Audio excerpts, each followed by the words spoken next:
여러분 반갑습니다. 오늘은 제 4과 둘째 날 1월 17일 월요일 형제라 부르시기를 부끄러워하지 않으심이라는 제목으로 함께 말씀을 나누겠습니다. 다 같이 기도하겠습니다. 저희를 사랑하신 아버지 하나님, 저희에게 끊임없이 하나님이 우리를 위해서, 우리 편에서, 우리를 위하여 모든 것을 내놓으셨다고 사랑 고백을 하시는 그러한 하나님을 우리가 발견할 수 있도록 도와주시니 감사합니다. 오늘 하나님의 말씀을 통해서 하나님의 사랑이 얼마나 놀라운지 또 얼마나 위대한지 다시 한번 깨닫는 귀한 시간 되도록 인도해 주셨기를 예수님의 이름으로 간절히 기도합니다. 아멘. 여러분 반갑습니다. 오늘은 1월 17일 월요일입니다. 형제라 부르시기를 부끄러워하지 않으심. 여러분 치욕이라는 말을 많이 들어보셨을 것입니다. 우리가 남을 위해 봉사하고 선한 일을 하는 것까지는 내가 할 수 있다. 무난히 할 수 있다. 어렵지 않다 하실 분들이 많겠지만 남을 위해서 치욕을 당하는 것, 부끄러움을 당하는 것은 또 다른 문제인 것 같습니다. 우리가 이 교제를 보면 하나님께서 인간이 되어 이 땅에 오셨고 우리를 위해서 우리의 죄가를 감당하면서 우리의 부끄러움을 대신 당하시는 그러한 모습들을 우리가 살펴보게 될 것인데요. 우리 교제를 한번 살펴보도록 하겠습니다. 히브리서는 예수님께서 우리를 그분의 형제라 부르시기를 부끄러워하지 않으셨다고 말하고 있습니다. 하나님과 하나이신 예수님께서 우리를 당신의 가족으로 받아들여 주셨습니다. 이와 같이 결속은 히브리서의 독자들이 그들이 속한 사회에서 경험했던 공개적인 수치와 대조를 이룬다라고 이야기를 하고 있는데요. 히브리서 10장 33절에 이런 말씀이 있습니다.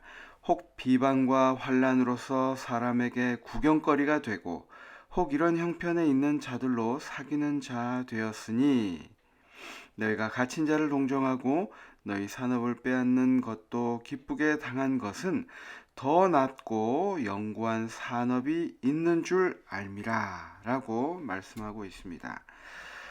우리가 남을 위해 수치를 당하는 것, 우리가 이제 부모가 되어서 자녀들의 어려운 면들, 치부, 부끄러운 면들을 감당하는 것은 부모이기 때문에 감당할 수 있습니다. 그렇죠? 하지만 예수님께서 여기에 이야기를 하고 계신 것은 특별히 모세의 모습을 이야기를 하고 있는데 히브리서 11장 24절부터 26절까지 보면 우리가 잘 아는 말씀이 있습니다. 모세가 원래 어떠한 사람이었습니까? 모세는 그 강대국, 지금으로 하면 미국의 왕위 계승자였습니다. 그런데 이 사람이 한 모습을 통해서 예수님의 모습을 우리가 살펴볼 수 있다라고 이야기를 하고 있죠. 11장 24절부터 26절을 보면 믿음으로 모세는 장성하여 바로의 공주의 아들이라 칭함을 거절하고 도리어 하나님의 백성과 함께 고난받기를 잠시 죄악의 낙을 누리는 것보다 더 좋아하고 그리스도를 위하여 받는 능욕을 애굽의 모든 보화보다 더 큰 재물로 여겼으니 그 이유가 무엇이라고요? 이는 상주심을 바라봅니다. 그에게 하나님의 섭리, 하나님의 약속을 바라봄으로 그가 이 모든 것들을 이겨내었다는 것입니다.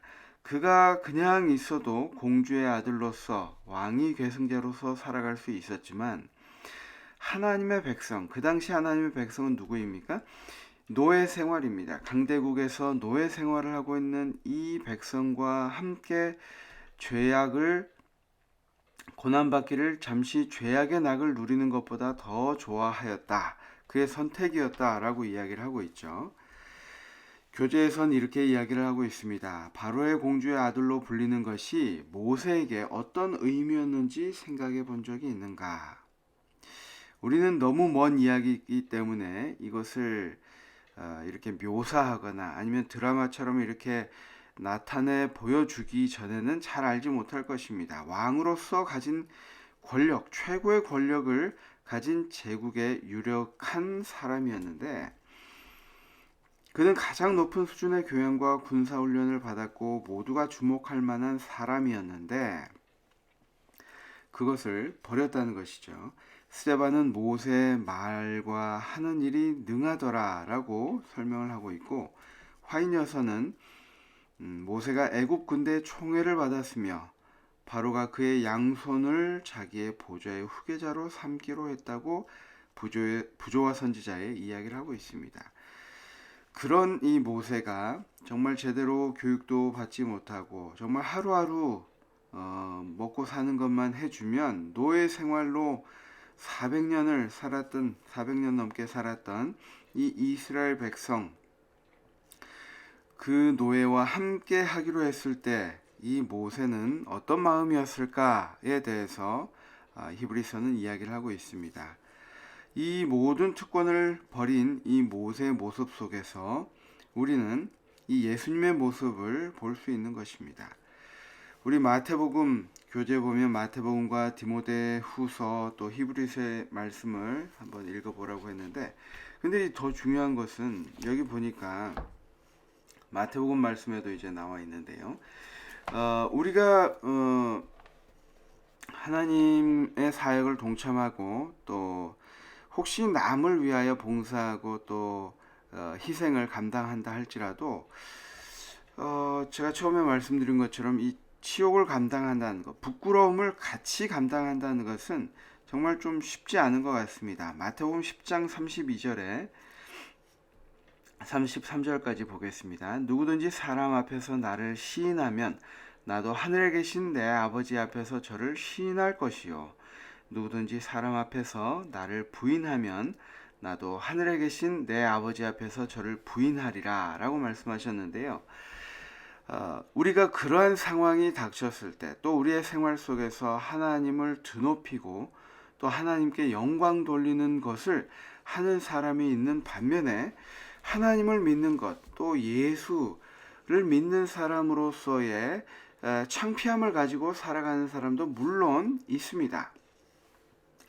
이것이 히브리서의 독자들이 겪고 있는 문제 중에 하나였는데 핍박과 고난을 경험한 후에 이것은 무엇입니까? 우리가 예수님을 믿음으로 인해서 우리가 겪게 되는 그러한 손해라고 저는 이야기하고 싶습니다. 우리가 어떤 때는 더 나약한 모습으로 드러나야 되고 어떤 때는 더 부족한 사람, 어떤 때는 더 희생을 함으로써 갖지 못함으로 인해서 핍박과 고난을 경험한 후에 그들 가운데 많은 이들이 예수님을 부끄러워하기 시작했다는 것입니다. 어떤 이들은 그들의 행동을 통해서 예수님을 높이는 것이 아니라 오히려 그분을 드러내놓고 욕되게 할 위험에 처해 있었다고 이야기하고 있습니다. 그런 상황을 알고 있었던 바울은 계속해서 독자들에게 그들의 믿음을 굳게 잡으라고 권면을 하고 있습니다. 예수님께서는 지금 모세가 노예, 형제들인 이 유대인들을 이 노예였던 사람들의 모습을 형제로 받아들이기 시작했는데 하나님께서는 그것뿐만 아니라 모세도 마찬가지이긴 합니다. 근데 예수님께서는 우리의 죄과를 모두 감당하셔야 됐습니다. 우리의 정말 치욕스러운 죄, 우리의 부끄러운 모습들, 우리의 삶 속에서 드러나는 그러한 정말 죄에서 헤어나올 수 없는 그런 치욕적인 죄에서 부끄러움에서 그것들을 다 감당하셔야 했다는 것은 정말 다른 의미를 우리에게 주고 있습니다. 형제들로 받아들이시기 위해 하셔야 했던 결정에 대해 잠깐 생각해 보십시오 라고 묵상해서 이야기하고 있습니다. 예수님께서 하신 일이 모세가 했던 일보다 훨씬 더 자신을 낮추는 일이었던 이유는 무엇입니까? 이 사실이 우리를 향한 하나님의 사랑에 대하여 무엇을 가르쳐 주고 있습니까? 장자로서 우리와 함께 형제로서 받아들인 것뿐만 아니라 장자로서 해야만 하는 그 책무를 예수님께서는 형제로 받아들이시고 그것을 감당해 내셨다는 것입니다. 우리가 예수님을 우리의 하나님이요 형제로 이해하고 받아들이기를 원하십니다. 예수님께서는 우리의 구속자로서 우리가 지불해야 할 빚을 대신 지불하셨습니다. 또한 예수님께서는 우리의 형제로서 우리에게 그 아들의 형상을 본받아 많은 형제 중에 맏아들이 되기 위해 살아야 하는 그 모습을 우리에게 보여주셨습니다. 적용을 보겠습니다. 예수님께서는 우리를 형제로 받아주시기 위해 많은 것을 희생하셔야 했습니다. 그대는 예수님을 위하여 무엇을 내려놓으시겠습니까? 여러분, 사랑에는 희생이 따릅니다. 우리가 결혼을 할 때에 정말 핑크빛 미래만 생각하고 결혼을 했다면 그 결혼이 오래 가기가 힘들 것입니다. 마음속에 끊임없이 불만과 서로에 대한 이해하지 못함으로 인해서 그 생활이 불편할 수밖에 없습니다. 결혼은 어떻게 보면 희생을 전제로 하는 연합입니다. 예수님께서 이 성육신 하신 그 결정은 그 희생을 전제하고 그 모든 것을 내어버리신 그 사랑을 우리에게 보이신 것입니다. 그래서 그 모습이 예수님께서 우리를 위해서 내려놓으신 그것처럼 우리도 예수님을 닮아가고 예수님을 따르는 제자로서 또 형제로서 우리 주변의 사람들을 위해서 우리의 삶을 희생해야 한다는 것입니다.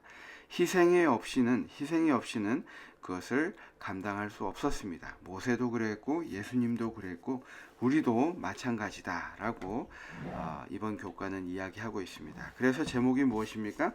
형제라 부르기를 부끄러워하지 않으심입니다. 영감의 교훈을 읽고 오늘 기도회를 마치겠습니다. 한 아버지 안에서 형제가 되었다. 산상보음 103페이지 말씀인데요. 예수께서는 당신의 아버지를 우리의 아버지로 부르도록 가르치십니다. 그분은 우리를 형제라 부르는 것을 부끄러워하지 않으십니다. 구주께서는 우리를 하나님의 가족으로 영접하고 싶은 마음이 너무나 강하고 간절하셔서 이것이 바로 사랑이겠죠. 우리가 하나님께 나아갈 때 사용해야 하는 첫 번째 말로 거룩한 관계를 보증하는 우리 아버지라는 말을 사용하신다라고 이야기하고 있습니다. 한 아버지의 자녀로서 예수님과 우리를 동등하게 받아들여 주시는 모습이 나타나 있습니다. 우리가 이러한 예수님의 희생, 예수님의 결정에 다시 한번 감사하는 오늘 하루가 되기를 간절히 바랍니다. 우리 기도하고 마치도록 하겠습니다. 우리를 사랑하셔서 정말 이 땅에 나약한 이 백성들을 또 형제들을 위하여 이 땅에 오신 예수님, 그 사랑에 감사드립니다. 그 희생에 감사드립니다. 주님, 그 사랑을 또 그 희생을 우리가 우리의 형제 자매들에게 나누기를 원하십니다. 또 그것이 우리가 살아남을 수 있는 방법임을 주님 우리에게 말씀하셨습니다. 오늘 하루 우리가 살아가면서 그들에게 정말 그들의 잘못과 그들의 부끄러움까지 감당하는 하루가 되도록 주님 인도하여 주시옵기를 예수님의 이름으로 간절히 기도합니다. 아멘. 여러분 모두 오늘도 승리하시는 하루가 되시기를 바라면서 우리 기도를 마치겠습니다. 감사합니다. 내일 뵙겠습니다.